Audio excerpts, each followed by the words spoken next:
నీ పేరేంటమ్మా? మానస. మానస. గురుకులము ఏ క్లాసు, ఏ వయసులో వెళ్ళావు? 8వ తరగతిలో వెళ్ళాను. ఆ, వెళ్ళాల్సింది 9వ తరగతిలో. ఆ, కాకపోతే అక్కడ లాంగ్వేజ్ ప్రాబ్లం అని, అక్కడ సంస్కృత్ కూడా నేర్చుకోవాలని ఒక ఇయర్ ముందుకేశారు. ఆహా. 5 ఇయర్స్ అయిందన్నమాట. అంటే ఎందుకు వెళ్ళాలనుకున్నావు? ఎవరైనా ప్రోత్సాహం ఉందా? కళ్యాణి మాతాజీ చెప్పారు దాని గురించి. ఆ, అంటే అప్పుడు కరోనా టైం అన్నమాట. ఆ, అలా హాలిడేస్ వచ్చేసాయి కదా, 1 ఇయర్ 2 ఇయర్స్ దాకా. అవును. మాతాజీ గురుకులం గురించి చెప్పారు. ఏ గురుకులం? ఈ గురుకులం చోటిపురాలో ఉందన్నమాట, శ్రీమద్ దయానంద కన్యా గురుకులము. ఆ, మేము మాతాజీ మాకు మరి క్లాసెస్ చెప్పేది. అందులో ఒక అమ్మాయి వెళ్ళిందనమాట గురుకులానికి, ఆహా. తెలిసిన అమ్మాయి. అయితే నాకు కూడా చెప్పారనమాట, ఆహా. అక్కడ సంస్కృతం ఉంది. అంటే అలా నీకు సంస్కృతం అంటే ఇష్టమా? ఇష్టంగానే నేర్చుకుంటాను, వచ్చేస్తుంది నాకు. అంటే ఆ ఇష్టంతో వెళ్ళావు. ఉమ్. అమ్మ నాన్నని వదిలేయాలని ఏమీ ఇబ్బంది పడలేదా? స్టార్టింగ్లో కొంచెం ఇబ్బందిగా ఉంటుంది, అక్కడికి వెళ్ళగానే దూరంగా ఉన్నాము అని. తర్వాత అందరూ కలిసిపోతారు, అలానే ఇంకా అలవాటు మరి అయిపోయింది. హిందీ వచ్చా నీకు అప్పటికి? అక్కడ హిందీయే కదా? అక్కడ నేర్చుకున్నాను అనమాట. స్టార్టింగ్లో ఇంగ్లీష్ మాట్లాడేదాన్ని, ఆహా. నాకు హిందీ నేర్పించడంలో హెల్ప్ చేశారనమాట అందరూ అక్కడ. అంటే ఇక్కడ ఇంగ్లీష్ మీడియం చదివావు, అక్కడ హిందీ మీడియమా ఇంగ్లీష్ మీడియమా? హిందీ మీడియం, ఇప్పుడు ఇంగ్లీష్లోకి మార్చారనమాట. ఇప్పుడు ఇంగ్లీష్ మీడియం. అంటే పిల్లలు ఏమంటున్నారంటే మొత్తం హిందీనే. ఇంకా పిల్లలు ఏమంటున్నారంటే 11th 12th వచ్చేసరికి ఎవరైతే సైన్స్ కావాలనుకుంటున్నారో, మ్యాథ్స్ కావాలనుకుంటున్నారో, ఈ 2 సబ్జెక్ట్స్ హిందీ నుంచి ఇంగ్లీష్లోకి మార్చారు. అక్కడ ఎలా అంటే 4th నుంచి 12th వరకు ఎన్సీఆర్టీ సిలబస్ ఉంటుంది. దాంతో పాటే సంస్కృత్ సబ్జెక్ట్స్ కూడా వాళ్ళు పెడతారనమాట. అంటే యూపీ కదా అది, అక్కడ సిలబస్ ఏంటంటే ఉత్తరప్రదేశ్ సంస్కృత్ సిలబస్ అన్నమాట. ఎన్సీఆర్టీతో పాటు సంస్కృత్ సిలబస్ కూడా ఉంటుంది. ఆ సిలబస్తో పాటు సంస్కృత్ సబ్జెక్ట్స్ కూడా ఉంటాయి. చిన్నపిల్లలకి సహతౌతే అలా నేర్పిస్తూ ఉంటారు, శ్లోకాలు, పద్యాలు అలా. అంటే ఇప్పుడు కేవలము సంస్కృతం వైదికం విద్య నేర్చుకునే వాళ్ళు లేరు, ఇది అది ఆధ్యాత్మికంగా కూడా ఉందన్నమాట. కేవలం అదే నేర్చుకునే వాళ్ళు ఉన్నారా? కేవలము గురుకుల విద్యనే అనమాట, ఈ ఇంగ్లీషు సైన్స్ లేకుండా? అలా ఎవరు లేరన్నమాట. నార్మల్ సబ్జెక్ట్స్ కూడా నేర్చుకుంటారు. అంటే పరీక్షలో అవన్నీ అడుగుతారు. గవర్నమెంట్ ఎగ్జామే కదా? ప్రైవేట్ ఎగ్జామ్ ఎన్సీఆర్టీ వాళ్ళు పెడతారు, వాళ్ళదే మీరు ప్రైవేట్గా రాస్తారు. ఓకే. అయితే అక్కడ ఒక నిర్మించారనమాట, హోల్ లాంటిది, ఎగ్జామ్ హాల్ లాగా. అక్కడ ఇప్పుడు మీరు అష్టాధ్యాయి నేర్చుకున్నారా? నేర్పుతారా? 8th క్లాస్ వరకు అష్టాధ్యాయి నేర్పిస్తారు, సూత్రాలని. దాని తర్వాత 9వ తరగతి నుంచి వ్యాఖ్యలు మొదలు పెడతారనమాట. 9వ తరగతిలో మొదటి అధ్యాయం ఇంకా 2వ అధ్యాయం ఉంటుంది. 10వ తరగతిలో 3వ అధ్యాయం పెద్దది కాబట్టి అది ఉంటుంది. ఇంకా 11 ఇంకా 12 తరగతిలో ఏముంటుందంటే మొత్తం 4, 5, 6, 7, 8 ఇవన్నీ. అంటే ఇప్పుడు ఇక్కడ స్కూల్లో చదువుకొని వెళ్ళావు కదా, ఇక్కడికి అక్కడికి ఏమిటి తేడా? అక్కడ కూడా అవే ఇంగ్లీష్ చెప్తున్నారు, సైన్స్ అన్ని చెప్తున్నారు కదా. అక్కడ సంస్కృతం కూడా ఉంది కదా, అది ఒక సబ్జెక్టే కదా. అది 2 సబ్జెక్ట్స్ లో ఉందన్నమాట. 2 కదా, వ్యాకరణము ఇంకా సాహిత్యము. అందులో దర్శనాలు చెప్తారు, సాహిత్యంలో దర్శనాలు చెప్తారు 12th క్లాస్ వరకు. అంటే ఇప్పుడు నేను 10th వరకు చదివాను, 8th 9th 10th అక్కడ చదివాను కాబట్టి నాకు కొద్దిగా వ్యాకరణం వచ్చింది, సిద్ధులు చేయడము, ఇంకా సాహిత్యం కూడా తెలిసిందనమాట, దర్శనాలు అలా. కొంతమంది అమ్మాయిలు పూర్తిగా ఈ సంస్కృతం అష్టాధ్యాయ చదివే వాళ్ళు ఉన్నారు, 4-5 ఏమో అని విన్నాను. లేరా అలాగెవరు? అలాగంటే సెల్ఫ్ స్టడీ వాళ్ళు చేస్తారనమాట, ఎక్కువగా దాని మీదే ఫోకస్ చేయడము.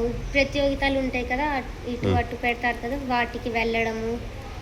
ఎవరైతే సెల్ఫ్ స్టడీ చేస్తారో వాళ్ళందరికీ ప్రోత్సాహిస్తారనమాట, తిను ఇది నేర్చుకుంది, ఈ శాస్త్రం నేర్చుకుంది అని. ఇప్పుడు నీకు అంటే భవిష్యత్తులో ఏం కావాలని నేర్చుకుంటున్నావు అక్కడ? ఇప్పుడు సంస్కృత్ ప్రొఫెసర్స్గా ఉంది, అవకాశం PhD కూడా చేయొచ్చు, రీసెర్చింగ్ కూడా ఉంది. అలా చేయొచ్చు అని వెళ్ళాను అన్నమాట. ఆహా. ఇప్పుడు అక్కడ దినచర్య ఏముంటుంది? ఎండాకాలంలో 4:30 కంటే ముందే లేపడానికి ట్రై చేస్తారు. చిన్నపిల్లలు కూడా ఉంటారు కాబట్టి 4:30 వరకు లేపేస్తారనమాట. దాని తర్వాత ఉషాపానం చేయడము అరగంట ఉంటుంది. 5 నుంచి 5:45 వరకు యోగాసనాలు చేపిస్తారు. దాని తర్వాత స్నానము అవన్నీ చేసుకొని యజ్ఞానికి వెళ్ళాలి. 6 నుంచి ఉంటుంది. 6:30, 7, 10 వరకు ఉంటుంది అలా. యజ్ఞము సంధ్యా యజ్ఞము పొద్దున సాయంత్రమా ఒక పూటేనా? ఎండాకాలంలో పొద్దున సాయంత్రం చేస్తారు. చలికాలంలో పొద్దున ఒకటే చేస్తారు. చలికాలంలో ఏంటంటే సాయంత్రం పూట శాస్త్రాలు నేర్చుకొని ఇస్తారనమాట. అక్కడ శాస్త్ర ప్రతియోగితాలు కూడా ఉంటాయి 1 తారీఖున. దానికోసం నేర్చుకోమంటారు చలికాలంలో. అలానే ఇంకా లేచిన తర్వాత సంధ్య అగ్నిహోత్రం చేశాక 7, 10 అప్పుడప్పుడు 6:30 కూడా బెల్ ఉంటుంది అనమాట సంధ్య కోసం. 7:10 వరకు అవుతుంది. 7:10 నుంచి 7:15, 8 లోపల బ్రేక్ఫాస్ట్ చేసుకుని అంటే ఏముంటుందమ్మా బ్రేక్ఫాస్ట్? అక్కడ ఉత్తరప్రదేశ్లో పోహా అంటే అటుకుల ఉప్మా, లస్సీ ఇస్తారు ఎండాకాలంలో. చలికాలంలో అయితే టీ ఇస్తారు. టీ ఇస్తారా? హెర్బల్ టీయా మామూలు టీ అని? పతంజలిది ఉంటుంది హెర్బల్ టీ. ఓకే. అది. ఇంకా రొట్టెలా? వేయించిన శనగలు ఉంటాయి, ఉడకపెట్టిన శనగలు, ఎర్ర శనగలు ఉంటాయి. ఉప్మా చేస్తారా? నార్త్ లో ఉప్మా ఉండదన్నమాట. పూరీలు మధ్యాహ్నం చేస్తారు. ఏమైనా అకేషన్స్ ఉన్నప్పుడు. పొద్దున చేసి అల్పాహారం ఇవే, పోహా, కిచిడి కూడా చేస్తారు. అటువైపు ఎల్లో కిచిడి అని ఉంటుంది, అది చేస్తారు. ఇంకా ఎల్లో రైస్ ఉంటుంది. అంటే మన వైపు లాగా లెమన్ రైస్గా ఉండదు. మామూలుగా అన్నంలో పసుపు ఇంకా బంగాళదుంపలు టమాటాలు వేసి ఉప్పేసి చేస్తారనమాట. మధ్యాహ్నం అన్నం భోజనం ఉంటుందా? అన్నము రొట్టెలా? అన్నము రోజు ఉంటుంది. ఏ రోజు అయితే పొద్దున పూట నార్మల్ రైస్ చేస్తారు, టర్మరిక్ రైస్ చేస్తారు, ఆ రోజు మధ్యాహ్నం రొట్టెలు పెడతారనమాట. రొట్టెలు మాత్రమే. రాత్రికి కూడా రొట్టెలే ఉంటాయి, అన్నం ఉండదు. రాత్రి రొట్టెలు ఎవరు చేస్తారు? మషీన్ ఉందన్నమాట. విద్యార్థులు ఏం చేయట్లే. ఒకప్పుడు చేసేవాళ్ళు, సంఖ్య పెరిగిపోయిందని ఇప్పుడు బయట నుంచి వాళ్ళని తెచ్చుకొని చేపియడము అలా చేస్తున్నారన్నమాట. యంత్రం ఉంటుంది, ఫిక్సే అనమాట. వాళ్ళు భోజనం వండే వాళ్ళు కూడా ఫిక్సే అనమాట. కొత్తగా ఎవరైనా తీసుకొస్తూ ఉంటే తీసుకొస్తారు. భోజనం కూడా బాగానే ఉంటుంది. అంటే మామూలుగా స్కూల్లో చదువుకు దీనికి డిఫరెన్స్ ఎక్కడ ఉంది? ఏ పాయింట్లో?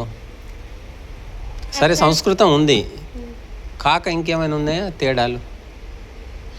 ఏంటంటే అక్కడ బెంచెస్ మీద కూర్చోపెట్టరు, కిందే పురాతన కాలంలో బ్రహ్మచర్యులు కిందే కూర్చుంటారు అని చెప్పి అలా కింద కూర్చోపెడతారు. ఎక్కువగా ఫోకస్ చేయమని చెప్తారు ప్రతిదాన్ని. అంటే ఎక్కువ ఫోర్స్ కూడా ఉండదు, ఫ్రీగా ఉంటుంది వాతావరణం ఉండదు. అలా ఎక్కువ ఫోర్స్ పెట్టినా కానీ వాళ్ళు చదవరు, పాడైపోతారు అని. మీకు డ్రెస్ ఏముంటుందమ్మా? ఆరెంజ్ కలర్ డ్రెస్ ఉంటుంది. వైట్ ఆరెంజ్ ఉంటుంది. బొట్టు పెట్టుకుంటారు అక్కడ అందరు? అక్కడ బొట్లు అయ్యేం ఉండవు, బొట్టు కాటుకలు ఏం అలంకారాలు ఉండవు. ఓకే. మరి ఇప్పుడు అయిపోయినట్టేనా చదువు అక్కడ? అంటే నేను అక్కడ ప్రాక్శాస్త్రి తీసుకున్నాను 11th, 12thలో. అందులో నాకు ఎన్సీఆర్టీ సిలబస్ లేదనమాట. అన్ని సబ్జెక్ట్స్ సాంస్క్రిట్లోనే ఉంటాయి. అది సిఎస్యు సెంట్రల్ సంస్కృత్ యూనివర్సిటీ ద్వారా జాయిన్ అయ్యారనమాట వాళ్ళు. అయితే అందులో ఎక్కువ సబ్జెక్ట్ సంస్కృతే ఉంటాయి. ఒక సబ్జెక్ట్ ఒక సబ్జెక్ట్ లాంగ్వేజ్ ఉంటుంది. అదర్ సబ్జెక్ట్లు ఏమో జియోగ్రఫీ తీసుకున్నాము. ఇంకా నార్మల్ అదర్ లాంగ్వేజ్లో ఇంగ్లీష్ అనమాట. మరి ఒకదాని ఎలా వెళ్తూ వచ్చేదానివి? రైల్లోనా? 1 yearలో ఒకసారి కదా వచ్చేది. నాకు తెలిసిన వాళ్ళు ఉన్నారు, వాళ్ళు ఇటు వచ్చినప్పుడు వాళ్ళతో కలిసి రావడం. అయితే ఇప్పుడు అక్కడ చదువు అయిపోయింది. అంటే అక్కడైతే ఇంకా ఉంది, నేను ఉంది వచ్చేసాను. కానీ నువ్వు అక్కడ తిరుపతిలో చదువుదాం అనుకుంటున్నావు. అక్కడికి వెళ్ళడం వల్ల నువ్వు లాభాన్ని పొందినట్టేనా? ఆ, మార్పులు కూడా కనిపించాయి ఎక్కువగా. ఇప్పుడు అక్కడ ఎవరు అక్కడ దానికి గురుకులానికి అధిష్టాత? ఆచార్య సుమేధ అని ఉన్నారు. సుకామ ఆచార్య వేరే చోట అనమాట, రూడ్కి. ఇక్కడ సుమేధ. ఇంకా ఎంతమంది అధ్యాపికలు ఉంటారు అక్కడ? అక్కడ ఏంటంటే మ్యాథ్స్ ఇంకా సైన్స్ కోసము బయట నుంచి వస్తారు అధ్యాపికలే. ఇంకా పెద్ద పిల్లలకి సైన్స్ సైడ్ ఎవరైతే తీసుకుంటారో 11th 12th రాగానే వాళ్ళ కోసం బయట నుంచి 2 సార్స్ మాత్రమే వస్తారు. దానికోసం ఫిజిక్స్ ఇంకా కెమిస్ట్రీ కోసం అది వేరే టైమింగ్స్లో ఉంటాయి అన్నమాట. ఇంకా మిగిలిన సబ్జెక్ట్స్ అన్నీ అక్కడ ఉండే టీచర్సే అనమాట. గురుకులంలో చదువుకున్న వాళ్ళే చెప్తారు. బిఏ తర్వాత ఎంఏ ఫస్ట్ ఇయర్ నుంచి వాళ్ళకి అంటారనమాట, మీరు ఇంకా టీచర్స్ అయిపోయారు, చదవడం చదివించడం అదంతా చూసుకోవాలి అని. మీకు సత్యార్థ ప్రకాశం కానీ మహర్షి దయానందుని జీవిత చరిత్ర కానీ సంస్కార విధి కానీ ఏమైనా చదివిస్తారా ఈ పుస్తకాలు? అప్పుడప్పుడు ప్రవచనాలు ఇవ్వడానికి చదివించడానికి వస్తూ ఉంటారనమాట. అలా అయితే అక్కడ గుజరాత్ నుంచి స్వామి దయానందులో ఎవరో వస్తారు, ఆయన పేరు కూడా అదే అనమాట. వస్తారు, మొత్తం టైం అంతా దర్శనాలకి ఇస్తారు. సాయంత్రం పూట 1 గంట సత్యార్థ ప్రకాశానికి లేదా శంఖ సమాధానికి అలా ఇస్తారనమాట. అందులో సత్యార్థ ప్రకాశంలో 7, 8, 9 అలా అధ్యాయాలు చెప్తారు. ఎప్పుడు ఏది కుదిరితే అది చెప్తారనమాట. ఈ గురుకులం ఎన్ని ఎకరాలు ఉంటుందమ్మా? అలా తెలీదు, పెద్దదే కదా. ఎన్ని గదులు ఉంటాయి? గదులు బాగుంటాయి. ఒక గదిలో ఎందరు ఉంటారు విద్యార్థులు?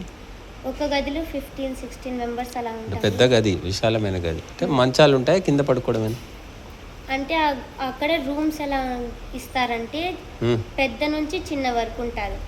ఒక్కొక్క క్లాస్కి ఒక్కొక్కరు తప్పకుండా ఉంటారనమాట.